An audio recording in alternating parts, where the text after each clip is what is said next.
دعواتكم يا شباب. توقعاتي اتوقعها، ما ادري شنو سالفه مخي اليوم يقول، بس يقول ان نتيجه كبيره ومريحه لريال مدريد. ماني عارف ليش.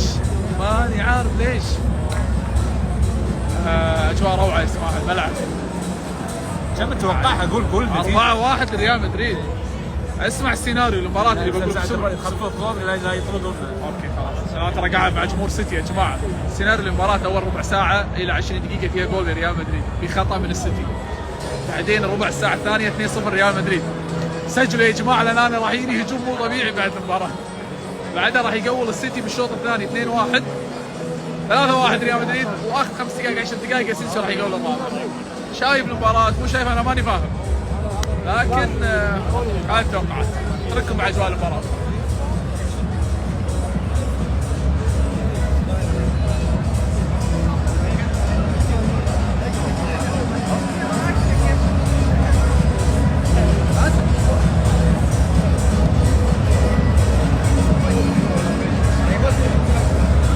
وصل ابو سروال يا جماعه. خليني اقول لكم تصريح حصري. ابو سروال قايل لي مساعد خالصه النهائي ريال مدريد، خالصه ان ريال مدريد راح يفجر السيتي.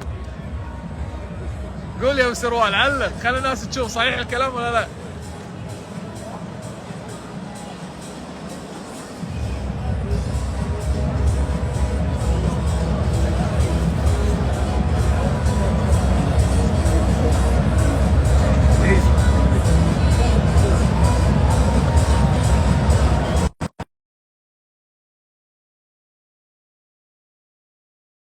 ريال مدريد هناك فوق، غريبه العاده الانجليز دائما يخلونهم تحت.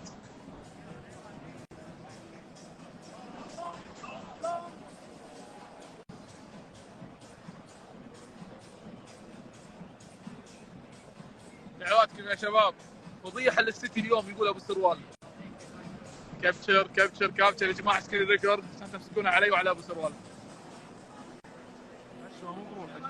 لا ابو سروال جاي. يلا يعطيكم العافيه يا شباب، خلونا نستمتع بالمباراه. دعواتكم مع السلامه. وشوف سروال كاتب. مع السلامه.